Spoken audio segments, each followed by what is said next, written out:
ताणं नमो सिद्धाणं नमो ऐर्याणं नमो वज्रायाणं नमो लोये सव्यसाहुणम् ओंकारं बिन्दुसंयुक्तं नित्यं ध्यायन्ति योगिनः कामदं मोक्षदं चैव ओंकाराय नमो नमः अविरलशब्दघनोग प्रक्षालितसकलभूतलमलकलङ्कः मुनिभिरुपासिततीर्था सरस्वती हरतु नो दुरितान् अज्ञानतिमिरान्धानां ज्ञानाञ्जनशलाकया चक्षुरुन्मिलितं येन तस्मै श्रीगुरुवे नमः। श्री परम गुरुवे नमः। परम्पराचार्य गुरुवे नमः। सकलकलुषविध्वंसकं श्रेयसां परिवर्धकं धर्मसम्बन्धकं भव्यजीवमनः प्रतिबोधकारकं पुण्यप्रकाशकं पापप्रणाशकमिदं शास्त्रं श्रीसंयं प्रकाशनामधेयम् अस्य मूलग्रन्थकर्तारः श्री सर्वज्ञदेवास्तग्रन्थकर्तारः श्री गणधरदेवा प्रतिगणधरदेवास्तेषां वचनानुसारम् आचार्य श्री कुन्दकुन्दामनाय आचार्य सूर्यसागरेण विरचितं श्रोतारः सावधानतया शृण्वन्तु सावधानतया शृण्वन्तु। मङ्गलं भगवान् वीरो मङ्गलं गौतमो गणी मङ्गलं कुन्दकुन्दाद्यो जैनधर्मोऽस्तु मङ्गलं सर्वमङ्गलमाङ्गल्यं सर्वकल्याणकारिकं प्रधानं सर्वधर्माणां जैनं जयतु शासनं जैनं जयतु शासनं जैनं जयतु शासनं। संयम प्रकाश नाम का ये ग्रंथ है आचार्य सूर्य सागर जी द्वारा लिखी गई यह सुंदर अनुपम संकलित रचना। यहाँ हम इसी ग्रंथ को आधार बनाकर बहुत सारे श्रावकों के योग्य क्रियाओं की चर्चा कर रहे थे। श्रावक धर्म के योग्य क्या क्या क्रियाएं हो सकती है यह श्रावकों को तो जानना ही चाहिए। श्रावक यदि श्रावकों के योग्य क्रियाओं को नहीं जानेंगे तो वे सच्चे श्रावक कैसे हो पाएंगे। माने सच्चे श्रावक होने के लिए श्रावकों के योग्य क्रियाओं का जानना जरूरी है। पेज नंबर 158 पर आज एक और महत्वपूर्ण विषय की तरफ हम लोग बढ़ रहे हैं।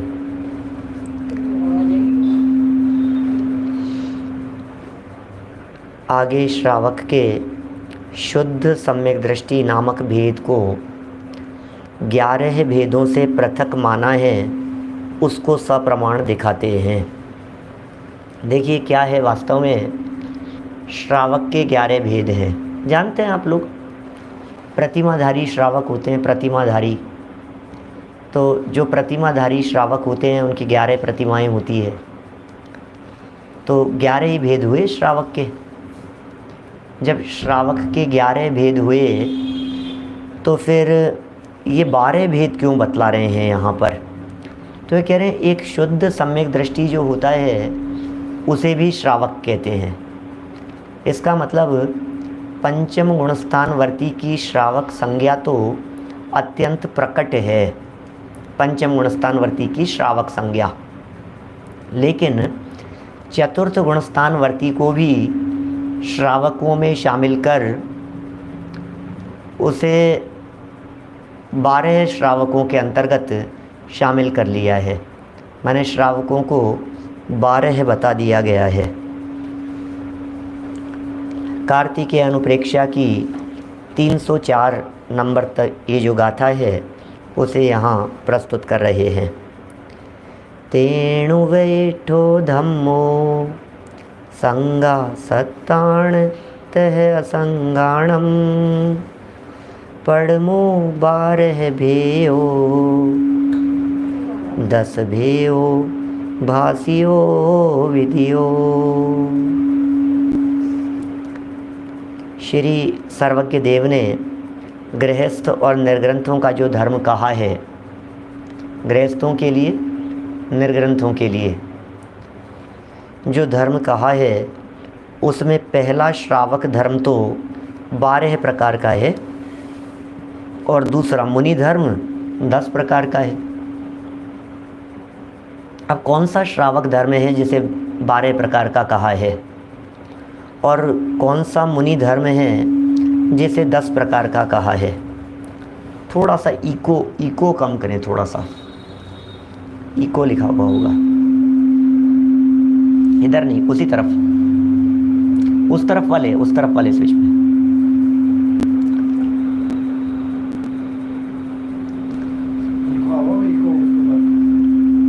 आवाज में सीटी आ रही है थोड़ी, कोई बात नहीं, देखते हैं जो भी होगा। अब ये सब पुद्गलों का स्वतंत्र परिणमन है, जैसा होना होगा उसके अनुसार होगा। मैंने ये भी स्वतंत्रता को दिखाता है बराबर हमारे को। देखिए जो चर्चा अपनी चल रही है,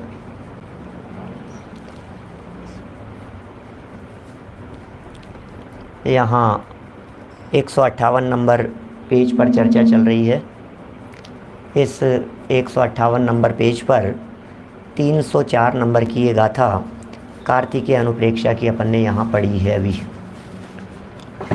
इसका अर्थ भी पढ़ा, इन्हीं गाथाओं की थोड़ी सी और व्याख्या देखते हैं आगे।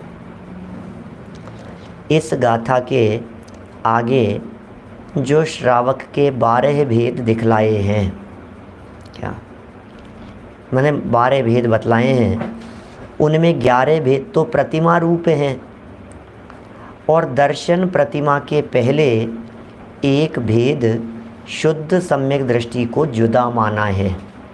आप दीजिएगा, मतलब समझने की बातें हैं, नई नई बातें हैं, कुछ अलग हटके भी आती हैं। थोड़ा सा उपयोग एकाग्र करके देखेंगे तो बातें सब समझ में आएगी। श्रावक के 12 भेद बताए कि साहब, ये जो श्रावक के 12 भेद बतलाए हैं, ये कौन से होते हैं श्रावक के 12 भेद? हमने तो प्रतिमाधारी श्रावकों के 11 ही भेद पढ़े हैं, हमने 11 पढ़े हैं, आप 12 कह रहे हो। तो ये कह रहे हैं ये जो 12 कहे हैं उनमें 11 तो वही प्रतिमाएं हो गई। अब 11 प्रतिमाएं तो मैं समझता हूँ सभी लोग पढ़ रहे सुन रहे हैं तो सब जानते समझते ही होंगे कि आखिर ये 11 प्रतिमाएं कौन सी होती है। मैंने प्रतिमाएं भले ही नहीं समझो, आगे आएगी विस्तार से चर्चा, तब भी हम करेंगे प्रतिमाओं की चर्चा। लेकिन ये प्रतिमाएं वे प्रतिमाएं नहीं हैं जिनकी मंदिर में जाकर के पूजन की जाती है, दर्शन किए जाते हैं कि नहीं। सब प्रतिमा, अरे कौन सी प्रतिमा? वो जो प्रतिमाएं मंदिर में है वो प्रतिमा नहीं है, उसे प्रतिमा नहीं कहते हैं। यहाँ प्रतिमा शब्द व्रतों के अर्थ में है, कुछ नियमों के अर्थ में है। कुछ विशिष्ट प्रकार के नियमों को जब अंदर में 2 कषाय चौकड़ी के अभाव पूर्वक पालन किया जाता है दृढ़ता से, तब वो प्रतिमा कहलाती है। माने कुछ नियम और उन नियमों को 2 कषाय चौकड़ी के अभाव सहित पालन किया गया, तब वो दृढ़ता से प्रतिमा कहलाई। देखिए क्या कह रहे हैं यहाँ पर। पहला भेद श्रावक, वो तो 12 प्रकार का हो गया। उनमें पहली तो अविरत सम्यक दृष्टि का हो गया और 11 प्रतिमाएं हो गई। इस अविरत के को भी जो लिया है वो शुद्ध सम्यक दृष्टि कह करके श्रावकों में शामिल कर दिया। तो प्रतिमाधारी श्रावक, ये 11वीं प्रतिमा वाले हैं, ये दूसरी प्रतिमा वाले हैं, ये 5वीं प्रतिमा वाले हैं, ऐसे प्रतिमाधारी बोलते हैं ना अपन। तो एक तरफ तो वो सब हो गए और दूसरी तरफ ये कह रहे हैं शुद्ध सम्यक दृष्टि, बस इसको अलग माना है। और ये शुद्ध सम्यक दृष्टि कौन होता है कि जिसमें 25 दोष रहित सम्यक दर्शन पालन करने की मुख्यता दिखलाई है। क्या माने जिसमें 25 दोषों से रहित पने की चर्चा की हो, शुद्धता हो, सम्यक दर्शन को दृढ़ता से निभा रहा है, दृढ़ सम्यक दृष्टि है, विचलित नहीं होता है सम्यक दृष्टि। क्या वो सम्यक दृष्टि विचलित नहीं हो रहा है बिल्कुल भी, सम्यक दृष्टि दृढ़ है, मजबूत है, हिलने डुलने की गुंजाइश नहीं है, पक्का है वो। तो उसका जो पक्कापन है, उसकी जो दृढ़ता है, उसकी जो मजबूती है, उसे ही श्रावकपन में शामिल करके श्रावकों के 12 भेद बतलाए हैं। देखिए एक कुछ और विशेष बात यहाँ ये आशाधर जी ने कही है, महत्वपूर्ण लाइनें हैं, 3 लाइनें। पंडित आशाधर जी ने पक्ष, चर्या और साधन, क्या पंडित आशाधर जी ने पक्ष, चर्या और साधन आप समझ ही गए होंगे।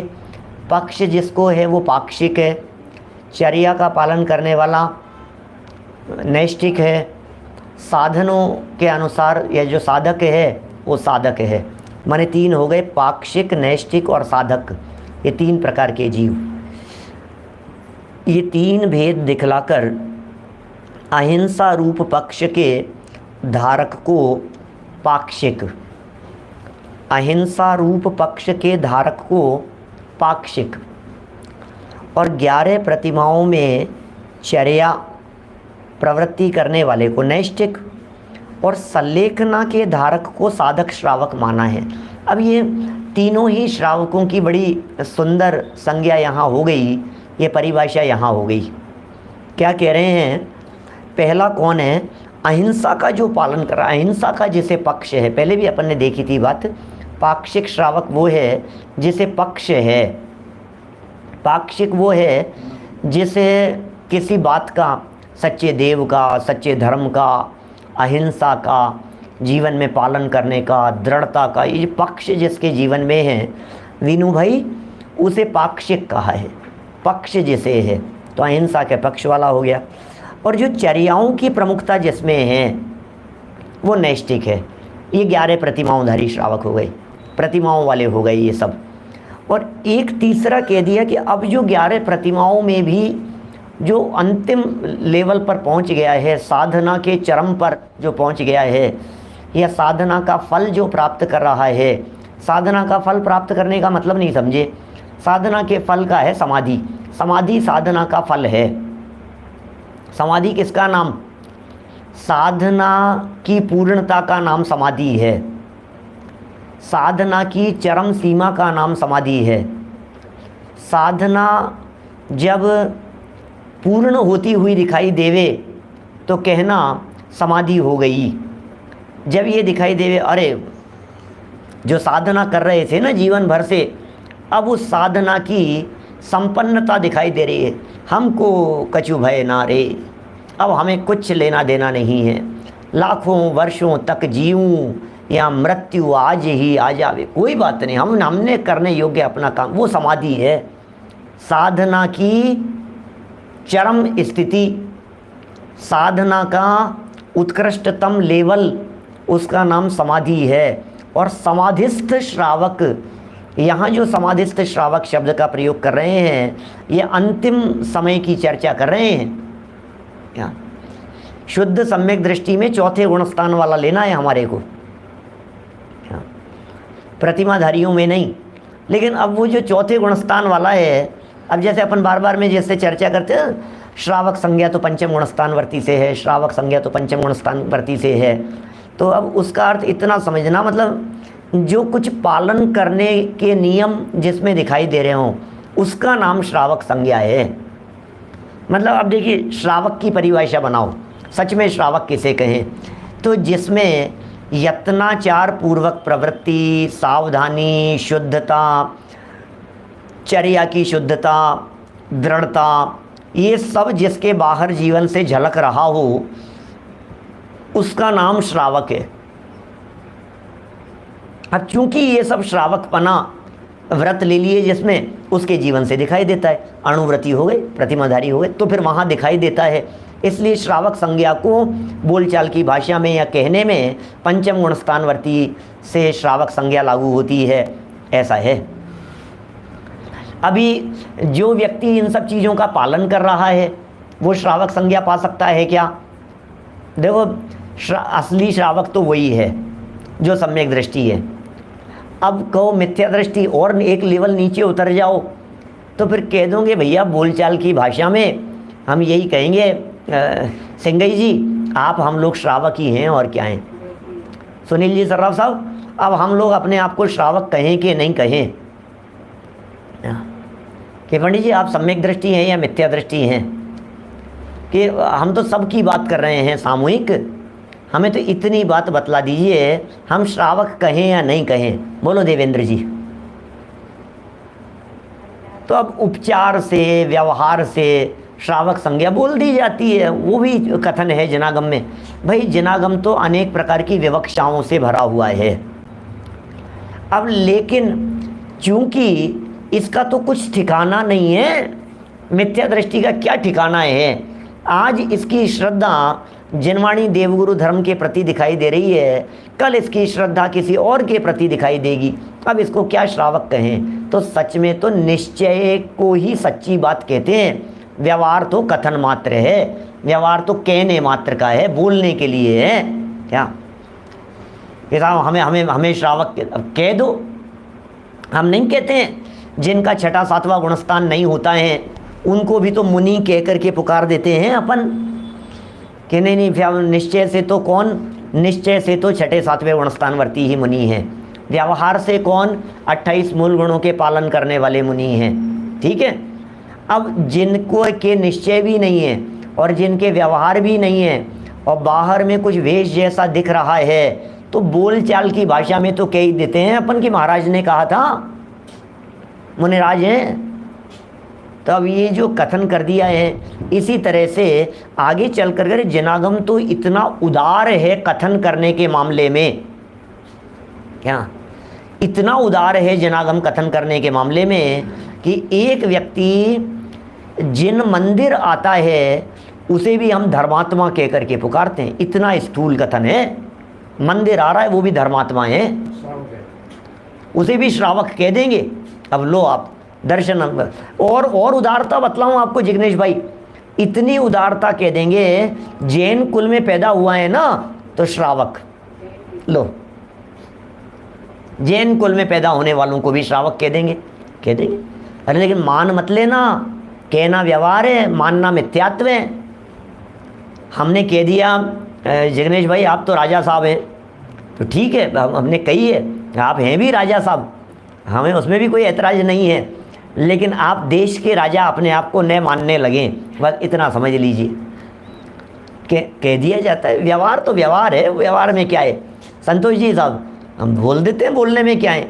आपसी बात करेंगे, चर्चा करेंगे तो इस प्रकार की बातें कही जाएगी। अरे नहीं साहब वो तो बहुत, अरे वो तो बहुत बड़े विद्वान हैं, वो तो ये हैं। अब बड़े विद्वान सामने वाला कह रहा है, तुम अपने आप को बड़ा विद्वान मान मत लेना। अरे ये तो बहुत धर्मात्मा है, अब लोग आपको धर्मात्मा भी कहेंगे, वो लोग कहते हैं कि नहीं, और आप किसी और को कहते हैं या नहीं। हम लोग आपस में ही सब श्रावक एक दूसरे व्यक्ति के चर्चा करते समय, ये बहुत धर्मात्मा है भाई साहब, इसकी बात मत करो, ये तो बहुत धर्मात्मा है। प्रमोद जी भाई साहब, संजय जी, ये तो बहुत धर्मात्मा है। अरे ये तो अब ये जो आप कह रहे हो संजीव जी, तो इसको झूठ कहें क्या कि नहीं? झूठ मत कहो, ठीक है बस खत्म हो गई बात कि इसमें क्या है। भाषा है भाषा, लेकिन इतना कहने पर, किसी के द्वारा कहे जाने पर, निर्मल चंद जी साहब, किसी के द्वारा कहे जाने पर यदि वो अपने आप को धर्मात्मा ही मान लेवे तो कहते हैं गई भैंस पानी में। क्या इन्होंने धर्मात्मा कह दिया और इसने अपने आप को धर्मात्मा मान लिया, गया भाई साहब, गया, डाउनफॉल चालू हो गया। क्या नीचे जा रहा है, अरे डूब गया, अपने आप को धर्मात्मा मान करके बैठ गया।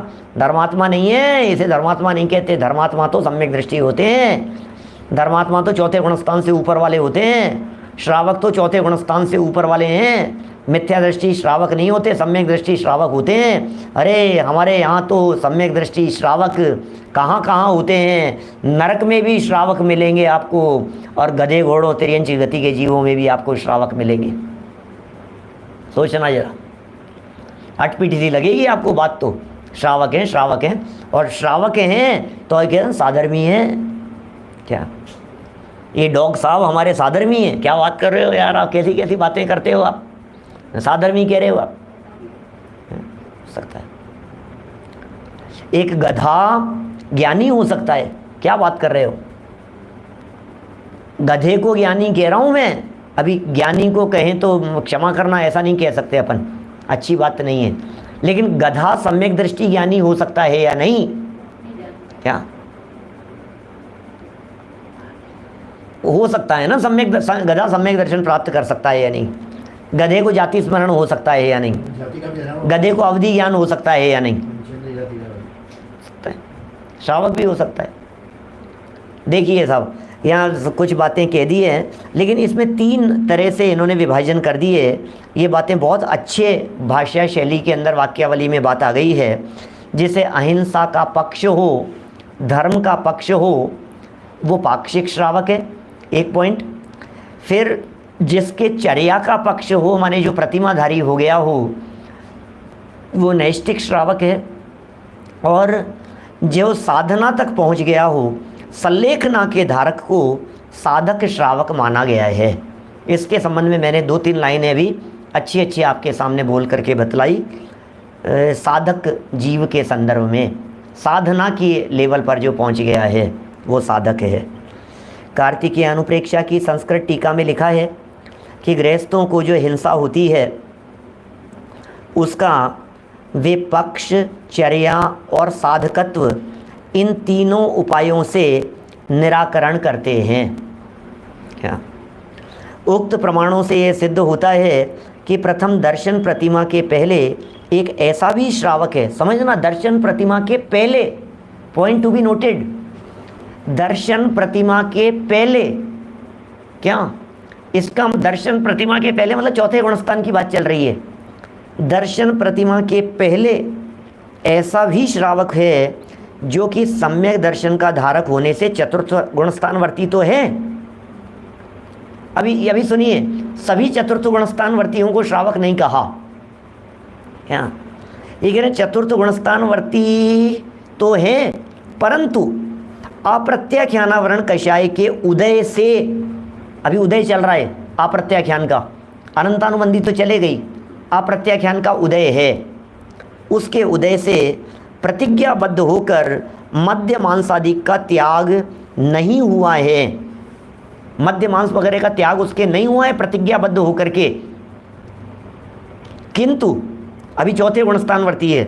सम्यक दर्शन होने से जो अनुकंपा गुण हो गया है उसके प्रभाव से अथवा जैन कुल में होने के कारण कुलाचार पालन करने रूप अपने कर्तव्य के अनुसार ही मांस भक्षणादि रूप प्रवृत्ति नहीं करता है। सम्यक दृष्टि है, सम्यक दृष्टि है, लेकिन प्रतिज्ञा नहीं है। अभी चौथा ही है, अभी गुणस्थान चौथा ही है, लेकिन प्रतिज्ञाबद्ध नहीं है। तो उस, और अच्छा सुनिए, अभी सुनिएगा बात, इस चौथे गुणस्थानवर्ती को श्रावक नहीं कहेंगे, लेकिन ये चौथे गुणस्थानवर्ती जब मध्य मांस मधु का दृढ़तापूर्वक प्रतिज्ञाबद्ध होकर के त्याग कर रहा है, चौथे गुणस्थान के काल में ही 25 दोषों से रहित निर्दोष पालन कर रहा है, दृढ़तापूर्वक नियम निभा रहा है, तो फिर उसे शुद्ध सम्यक दृष्टि होने के नाते श्रावक के 11 के अतिरिक्त 12वें प्रकार में शामिल कर लिया है। क्या क्या कहा आगम, क्या कह रहा है? उस चतुर्थ गुणस्थानवर्ती को ध्यान दीजिएगा। अभी जो चौथे जो तिर्यंच है, फिर इस तरह से तिर्यंच की श्रावक संज्ञा नहीं होगी, फिर श्रावक मनुष्य गति में ही होगा, क्योंकि वो तिर्यंच उस लेवल पर नहीं पहुंचा है। अविरत सम्यक दृष्टि होते हुए भी अभी और चर्चा है, देखो थोड़ी सी और पढ़ता हूँ, आपको और स्पष्ट होगी यहाँ बात। श्रावक के चतुर्थ गुणस्थानवर्ती होने के विषय में कहा है कि, आगे देखिए, दर्शन प्रतिमानास्य गुणस्थानम न पंचमम केवलम पाक्षिकः स्याद् गुणस्थानाद् संयतः। लाठी संहिता 131 नंबर का श्लोक है। इस श्रावक के न तो पहली दर्शन प्रतिमाएं, समझना, इस श्रावक के, कौन से श्रावक की बात कर रहे हैं, उसे श्रावक संज्ञा दे रहे हैं। इस श्रावक के न तो पहली दर्शन प्रतिमाएं और न 5वां गुणस्थान ही है। क्या? न तो दर्शन प्रतिमाएं और न 5वां गुणस्थान ही है, यह केवल पाक्षिक श्रावक ही है। क्या? और असंयत सम्यक दृष्टि नामक चतुर्थ गुणस्थानवर्ती ही है। इसका मतलब चौथे गुणस्थानवर्ती को भी पाक्षिक श्रावक कह दिया, चौथे गुणस्थानवर्ती को भी, असंयत सम्यक दृष्टि जीव को भी पाक्षिक श्रावक कह दिया है। क्या अजमेरा जी सही कह रहे हैं आप? देखिए, श्रावक कुल में जन्म लेने वाले सभी जैन सम्यक दर्शन के धारक हों, ऐसा नियम नहीं है। ऐसा थोड़ी ना है कि सभी सम्यक दर्शन के धारक हों, ऐसा तो नहीं कह सकते अपन, क्योंकि सम्यक दर्शन की प्राप्ति होना कोई साधारण बात नहीं है। ओहो, ये सुनना भाई साहब, एक एक बात क्या कह रहे हैं। सम्यक दर्शन होना ये कोई साधारण बात नहीं है। आजकल तो हजारों जैनों में भी 25 दोष रहित व्यवहार सम्यक दर्शन का पालने वाला कोई विरला ही दृष्टिगोचर होता है। कितने क्या बात कह रहे हैं, सच्चाई है, जगत की समाज की सच्चाई खोल करके सामने रखिए। यहाँ कोई विरले जीव दिखेंगे आपको। निश्चय सम्यक दर्शन तो छोड़ो, ये कह रहे हैं आगे, फिर निश्चय सम्यक दर्शन के धारक की दुर्लभता का तो कहना ही क्या है। ओहो, निश्चय सम्यक दृष्टि तो मिलना बहुत दुर्लभ है। छोड़िए निश्चय सम्यक दृष्टियों की बात, अभी रख दीजिए उसे। व्यवहार सम्यक दृष्टि जो 25 दोषों से रहित जिनका जीवन दिखाई देता हो, उसकी बात कह रहे हैं ये। सही कह रहे हैं योगेश जी साहब। ये उस वक्त ये स्थिति थी जब ये लिखा गया था, और आज तो 70 साल में तो क्या स्थिति बदल गई है। 70-80 साल में आज तो बहुत हालत ख़राब हो गई है। और देखो, अतः जो सम्यक दृष्टि न होकर केवल जैन कुल में जन्म लेने से जैन कहलाते हैं, उनको भी अब समझ लेना, वो तो बहुत दुर्लभ बात हो गई। 25 दोषों रहित होना चाहिए कम से कम अपन लोगों को, सबको। क्या कम से कम 25 दोषों से रहित अपने को अपना जीवन होना चाहिए, किसी प्रकार का दोष नहीं हो, निर्दोष जीवन हो हमारा। अतः सम्यक दृष्टि न होकर केवल जैन कुल में जन्म लेने से जैन कहलाते हैं, उनको भी अब कोई सम्यक दृष्टि नहीं है, दृढ़ता नहीं है, 25 दोषों से रहित पना जिनके जीवन में मुश्किल दिख रहा है। आचार है प्रथमो धर्म है, सदाचार का पालन करना गृहस्थ का सबका पहला धर्म है।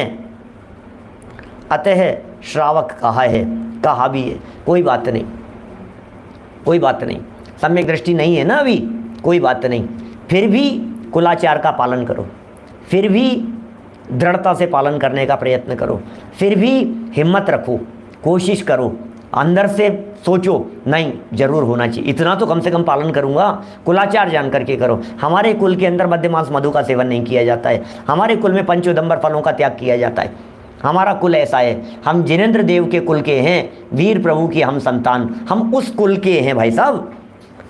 तो ये विचार करना, कहा भी है, आज्ञा सर्वविद शैव क्रियावान श्रावको मत है, कश्चित सर्वनिकृष्टोपि न त्यजेत् कुल क्रिया। सर्वज्ञ की यह ही आज्ञा है कि जो क्रिया का धारक होता है वही श्रावक माना गया है। ये जिनेंद्र देव की आज्ञा है, जो क्रिया का धारक होगा वही श्रावक माना गया है, ये हमारे जिनेंद्र देव की आज्ञा है। अतः जो कोई अन्य गुणों में सबसे निकृष्ट श्रावक है वह भी कुलाचार को नहीं छोड़ता है। जो कोई भी अन्य व्यक्ति दुनिया में समाज में निकृष्ट से निकृष्ट श्रावक है, कुलाचार को तो वो भी नहीं छोड़ता है, और नहीं छोड़ना चाहिए। क्या अन्य मती भी उन्हें कह देते हैं इस तरह से, अन्य मतों में भी ऐसे देखे जाते हैं, लेकिन कुलाचार छोड़ने योग्य नहीं है। लेकिन कुलाचार का मतलब समझ लेना, यहाँ कुलाचार का अर्थ वो नहीं है बाबूजी ने जिसके ऊपर बड़ी कलम चलाई है, क्या वो कुलाचार की बात नहीं है। यहाँ तो उस कुलाचार की बात कर रहे हैं जो कम से कम जैनत्व के योग्य आचरण तो होना चाहिए, उसके बाद स्टेप आगे बढ़े तब जाकर के धर्मात्मा होंगे। कुल को आचारता ही मूर्ख धर्म कहे, पंडित धर्म कहे वस्तु के स्वभाव को, खेह को खजानो ताही अज्ञानी अर्थ कहे, ज्ञानी कहे अर्थ दरव दर्शाव को, दंपति को भोगता ही दुर्बुद्धि काम कहे, सुधि काम कहे अभिलाष चित्त चाह को, इंद्रलोक थाने को अजाने लोग कहे मोख, सुधि मोख कहे एक बंध के अभाव को। धर्म, अर्थ, काम, मोक्ष, 4 पुरुषार्थ हैं भाई साहब। क्या धर्म, अर्थ, काम और मोक्ष। अभी उसको विस्तार से नहीं समझाऊंगा प्रकरण को। नाटक समय सार का छंद है। क्या लिखा है? पहली लाइन, कुल को आचार ताही मूरख धर्म कहे। मूर्ख लोग कहते हैं धर्म और पालन कर रहा हूँ वैसा, हमारे कुल में तो यही चलता है, हमारे कुल में कुल परंपरा का निर्वाह कर रहा हूँ वैसा, हमारे कुल में तो यही चल रहा है। कुलाचार धर्म बनकर बैठा चुपचाप था, बाह्य व्रत में ही समझा मुक्ति का द्वार था। बोलो, कुलाचार धर्म बनकर के बैठ गया था। ओहो, बाह्य व्रतों के अंदर ही समझ लिया मुक्ति का मार्ग है, मुक्ति का मार्ग मान लिया हमने। अरे ये धर्म नहीं है। मूर्ख लोग धर्म कहते हैं। असली धर्म क्या है? वस्तु के स्वभाव का नाम धर्म है, वो सच्चा धर्म है भैया। वस्तु स्वभाव धर्म को पहचानो, वस्तु को पहचाने बिना वस्तु स्वभाव पकड़ में नहीं आता है। कुल को आचार ताही मूर्ख धर्म कहे, पंडित धर्म कहे वस्तु के स्वभाव को। बंद अधिकार में दिया है क्या? बंद अधिकार का प्रकरण है नाटक समय सार में। नजर अधिकार के अंत में भी हो सकता है। देखो क्या, और कितने चारों तरह की बातें हो गई। पंक्तियां ग्रुप में डाल देना भाई, हमारे साधर्मी लोग डाल देंगे, आपको मिल जाएगी सब। तो वापस बोलता हूँ, बड़ी मार्मिक पंक्ति है, गुनगुनाते रहो। अरे बनारसी दास जी के दोहे, ये पंक्ति हम आगरा की गलियों में मोहल्लों के अंदर दोहराए जाते थे, गुनगुनाए जाते थे 400 साल पहले अकबर के ज़माने में। कुल को आचार ताही मूर्ख धर्म कहे, पंडित धर्म कहे वस्तु के स्वभाव को।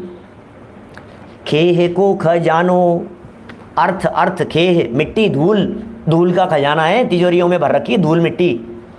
मूर्ख लोगों ने तिजोरी, और खजाना है, खजाना काय का खजाना है? धूल माटी है, मिट्टी है, मिट्टी। खेह को खजानो ताही, क्या? खेह को खजानो, मिट्टी धूल, उसके खजाने को। ये क्या समझ रहा है? अज्ञानी अर्थ कहे, ज्ञानी कहे अर्थ, द्रव्य दर्शाव को। द्रव्य दिखे उसका नाम अर्थ है, बाकी क्या है?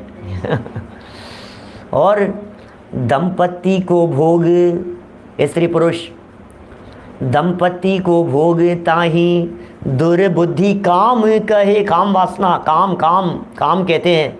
अरे काम सेवन नहीं, सुनो भाई, सुधि काम कहे अभिलाष चित्त चाह को। चित्त में जो अभिलाष है, चित्त में जो चाह है, क्या ख्याल में आ रही है बात? ये जो चित्त में इच्छाएं हैं, इसका नाम काम है। असली काम तो ये है।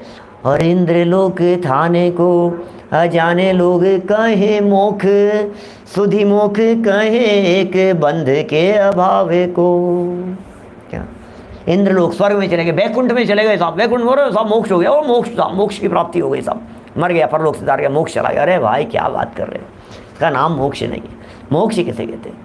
एक बंध के अभाव को मोक्ष, बंध अधिकार की कहते हैं। सुधि मोक्ष कहे एक बंध के अभाव को। असली बंध का अभाव ही सच में मोक्ष है। चलिए, बात यहाँ क्या चल रही थी? कुल के आचरण के संदर्भ में चर्चा चल रही थी। कोई बात नहीं, पालन कीजिए, जितना निभे उतना तो निभाओ। देखो आगे, इस लाठी संहिता के कथनानुसार कषाय की तीव्रता के कारण भावों से प्रतिज्ञा रूप त्याग न होने पर भी श्रावक को कुल परंपरा से चली आई कुछ क्रियाओं का पालन करना ही जरूरी है। क्या? कुल परंपरा के अनुसार जो कुछ क्रियाएं हैं, पालन करना जरूरी है।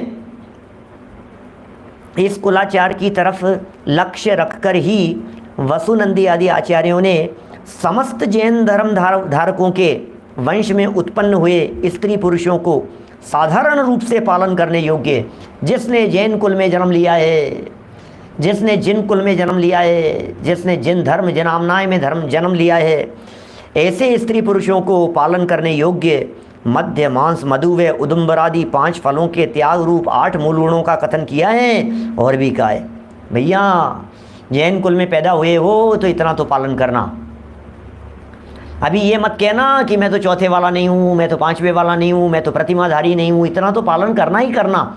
मुझे मालूम है जब पिछले 2-4 दिनों से इस तरह की चर्चाएं चल रही है, हमारे कई साधर्मी औरों की क्या बात करें, हमारे ही घर में ये क्या चर्चा मांस मधु की चल रही है, क्या चल रहा है ये सब प्रकरण। कोई बात नहीं भाई साहब, सुनो तो सही, आगामी पीढ़ी तक ट्रांसफ़र करो इन बातों का। यदि हमारे जीवन में पालन है तो उसमें दृढ़ता लाओ, और पालन नहीं है तो पालन करने का प्रयत्न करो। और हम यदि दृढ़ता से पालन कर रहे हैं तो औरों को समझाओ। ये जो तर्क दिए हैं, ये जो बातें बतलाई हैं, ये बच्चों को बतलाओ, बच्चों के दोस्तों को बतलाओ, अपने परिवार वालों को बतलाओ, रिश्तेदारों को बतलाओ, सबको बतलाना चाहिए। आज हमारे जिग्नेश भाई ने अपनी पुत्री को बतलाया, ज़रूर बतलाना चाहिए, ज़रूर इस तरह के नियम दिलाने चाहिए। जो 2-3 दिन से जो चर्चा चल रही थी ना, देखो नीचे भी कह रहे हैं, अभी यहाँ ये बात कह रहे हैं, मध्य मांस मधु त्याग संयुक्तानुव्रतानिनु अष्टौ मूल गुणा पंचो दुम्बरेश्चर्य केशवत्पी। रत्नमाला का है, मध्य मांस और मधु के त्याग सहित 5 अणुव्रतों के पालन रूप 8 मूल गुण तो उत्कृष्टता की अपेक्षा से हैं क्या, और पंचोदंबर सहित मध्य मांस मधु के त्याग रूप 8 मूल गुण तो बालकों को भी धारण कराए जाते हैं, बालकों को भी कराए जाते हैं। अर्थात जब किसी जैन के बालक का जन्म होता है तब उसे 45 दिन के बाद श्री जिन मंदिर जी में ले जाकर उसे पंच नमस्कार मंत्र सुनाया जाता है, और पंचोदंबरादि त्याग रूप 8 मूल गुण भी धारण कराकर कुलाचार से जैन बनाया जाता है। ये तो जैनों का कुलाचार है क्या, ये जैन बनाया जाता है इस तरह से। प्रसंगवश ये भी समझ लेना चाहिए क्या कि बालक को 8 वर्ष की अवस्था तक मद्य मांसादि भक्षण से बचाए रखने की जिम्मेदारी उसके पालक व रक्षक माता पिता के ऊपर है 8 वर्ष तक क्या। अतः यदि अबोध बालक को इसका भक्षण कराया जाएगा तो उसके माता पिता ही विशेष पाप के भागी होंगे। माने कितनी बड़ी जिम्मेदारी है। 1-2 दिन से अपनी बात चल रही थी, ठीक है ना, और ये प्रकरण भी ऐसा है, प्रसंग भी ऐसा है। मैंने प्रेरणा भी दी, हमारे जिग्नेश भाई ने उसको निभाया भी। बहुत सारे लोग जब बात जबान से निकलती है और लोग सुनते हैं तो ज़रूर पालन होता ही होता है क्या। छोटे छोटे से बच्चे कितना अच्छा लगता है, ये प्रेरणा जैसे नहीं लगता है। जिग्नेश भाई आपने अपने घर के बच्ची को ये बात कही, 5-7 साल की, 8-10 साल की जितनी भी छोटी बच्ची है, तो आपने उसको जो बात बतलाई, उसको 8 मूल गुणों के बारे में बतलाया और समझाया उसके बारे में। वो बराबर प्रवचन सुनते हैं तो कितना अच्छा लगता है हमारे को। छोटे छोटे से बच्चे समझ रहे हैं इन चीज़ों को। हम तो समझ लिए कि हमारा कहना सार्थक हो गया क्या, हमारा कहना ही सार्थक हो गया। हमने जो कुछ भी कहा, हमारे तो इतने हजारों लोग रोज़ाना 24 घंटे में सुनते होंगे, उनमें से एक व्यक्ति ने भी यदि किसी बात को अपने जीवन में अपना लिया, पालन कर लिया, तो हमारा तो काम हो गया पूरा। हमें क्या करना है क्या। 13 साल की बच्ची है, देखिए क्या कह रहे हैं। और देखो क्या कह रहे हैं, दूसरे बालक के संरक्षकों का यह भी खास कर्तव्य है। हम सब संरक्षक हैं, सब लोग संरक्षक हैं हम लोग। ये कर्तव्य, खास कर्तव्य है कि इस अवस्था में बालक को इतना धार्मिक ज्ञान भी अवश्य करा देना चाहिए, बिल्कुल करा देना चाहिए। आगे आने वाली पीढ़ियों तक साफ हो जाए ये सब। मैं तो ये कहना चाहता हूँ भाई साहब, माने इस तरह से जड़ें साफ हो जाए इनकी मध्य मांस मधु पंचोदंबर फलों की। जो खतरा दिखाई देता है ना आगे आने वाली पीढ़ियों में, जैन समाज में इस तरह का मध्य मांस मधु को लेकर के खतरा दिखाई देता है, सब खत्म हो जाए। अरे जिसके मध्य मांस मधु जाएंगे, यहाँ चूँकि ये तो बातें बहुत उत्कृष्ट है, अभी तो समय सार में बहुत गजब की बातें कहेंगे। मध्य मांस मधु, असली मध्य क्या है, मोह, वो असली शराब है। शरीर को अपना मानना ये मांस भक्षण है क्या। और शहद किसका नाम है? विषयों के अंदर सुख बुद्धि, इसका नाम शहद है। ये मध्य मांस मधु है। मोह की गहल वो मदिरा पान है। मोह मोह मोह महामद वो शराब है। देह की मग्नता वो मांस है। और विषयों में जो सुख बुद्धि है, विषय में सुख बुद्धि, रस आ रहा है, रस आ रहा है, रस आ रहा है, यही तो शहद खा रहा है और क्या है। और शहद किसका नाम है? तो मध्य मांस मधु का त्याग तो तब होता है यथार्थ रीति से, जब सम्यक दर्शन, सम्यक ज्ञान, सम्यक चारित्र की प्राप्ति होती है। जब मिथ्या दर्शन, मिथ्या ज्ञान और मिथ्या चारित्र परिणति से टलता है, जब मिथ्या दर्शन, मिथ्या ज्ञान और मिथ्या चारित्र परिणति से छटता है, तब समझना चाहिए यथार्थ रीति से मध्य मांस मधु का त्याग हुआ है। क्या हमें तो कुछ नहीं पता, हम इस शराब को शराब मान करके बैठे हैं, क्या इस मांस को मांस मान करके बैठे हैं, और दिन रात मैं कितना मोटा हो गया, मैं कितना पतला हो गया, मैं कैसा, अरे मेरा वजन कैसे बढ़ेगा, वजन कैसे बढ़ेगा, वजन घटाओ, दौड़ो, ये करो, वो करो, एक्सरसाइज करो, दिन रात जो इसके पीछे लगा हुआ है, इसे कह रही है जिनवाणी तू मांस खा रहा है भाई, उसकी खबर ही नहीं है। तो बच्चों को पहले बाहर से कुलाचार से जैन बनाया जाए, पंच उदंबर फल और मध्य मांस मधु का त्याग कराया जाए, और फिर यथार्थ रीति से मध्य मांस मधु के यथार्थ सूक्ष्म गहरे स्वरूप को समझाकर उनके त्याग पूर्वक उन्हें सच्चा जैन बनाया जाए। ख्याल में आ रही है बात? तो पहले कुलाचार से जैन बने और फिर सम्यक दर्शन ज्ञान चारित्र पूर्वक भाव से जैन बने। जैन कुल में जन्म लिया तो नाम से जैन हो गए, फिर कुलाचार रूप इस प्रवृत्ति का पालन करके काम से जैन हो गए, और फिर परिणति में निर्मलता लाकर भाव से जैन हो गए। क्या इस तरह से सच्चे जैन बनना है? आप सोचिए जरा, विचार कीजिएगा, चिंतन कीजिएगा। अरे अद्भुत रहस्य हैं ये। जनवाणी तो कोई महाभाग्य से हमारे को मिल गई है, क्या महाभाग्य से ये बातें मिल गई है हमारे को। देखिए क्या कह रहे हैं, दूसरे बालक के संरक्षकों का ये खास कर्तव्य है। क्या कर्तव्य है भाई साहब? कि इस अवस्था में बालक को इतना धार्मिक ज्ञान भी अवश्य करा देना चाहिए। कितना धार्मिक ज्ञान करा देना? अब देखो, ये तो जो कुछ भी लिखेंगे अगले वाक्य क्या होंगे, पढ़ता हूँ किताब से, पहले मैं बताता हूँ आपको। बालक को अष्टमूल गुणों का ज्ञान करा देने के साथ साथ इतना और ज्ञान करा देना चाहिए कि बेटा इन अष्टमूल गुणों का पालन करते हुए या पंचउदंबर फल मध्य मांस मधु का त्याग करने से अपने आप को कभी धर्मात्मा मत समझ लेना। इतना और ज्ञान करा देना चाहिए। ये तो साधारण आचरण है, ये तो जैन कुल में पैदा होने वालों को सिखाया नहीं जाता है, ये तो सहज ब्लड में आनी चाहिए ये बात, तो इसमें कोई दम नहीं है। क्या ख्याल में आ रही है? तो इतनी और बात बतला देनी चाहिए कि असली धर्म तो मोह की शराब छोड़ने का नाम है। बेटा धीरे धीरे आगे बढ़ते हुए हमें तो उस शराब से मुक्त होना है। जिस जीव ने देह की मग्नता रूप मांस भक्षण का त्याग कर दिया है, वो सच में असली जैन होते हैं, वे सम्यक दृष्टि होते हैं, वे भाव से जैन होते हैं, वे जिनेंद्र देव के लघुनंदन होते हैं। ये इतनी बात और बता देनी चाहिए। इतनी बातों के साथ साथ क्या फिर कभी नहीं अटकेगा वो। क्या देखिए क्या कह रहे हैं, और करा देना चाहिए कि जिससे वे समझदार होने पर अधिक नहीं तो कम से कम कुलाचार के विरुद्ध मांस भक्षण आदि में प्रवृत्ति तो न कर सके। भाई कम से कम मोटा मोटा इतना तो वो पालन करे ही, इतनी बात तो बता ही देनी चाहिए। अन्यथा यदि कुशिक्षा के प्रभाव से, अब ये बहुत बड़ी चैलेंजिंग बात है आज के ज़माने में, क्योंकि माँ बाप कर तो रहे हैं लेकिन करें क्या। बच्चा बाहर पढ़ने के लिए चला गया, अब कॉलेज में जाता है, वहाँ पढ़ता है, न मालूम कौन कौन सी जगह पर पढ़ता है, कहाँ जाता है, किन के बीच में उठता बैठता है। तो यदि ये दृढ़ नहीं हुए, ये बातें यदि मजबूत नहीं हुई, ये बातें अंदर तक यदि प्रवेश नहीं करी, उतरी नहीं यदि, तो कह रहे हैं कुशिक्षा के प्रभाव से संतान कुमार्गगामिनी बन जावे तो इसमें भी संरक्षक दोष के भागी होते हैं। क्या करो, be alert, be alert, alert alert alert alert. क्या ये बहुत बड़ी प्रॉब्लम है।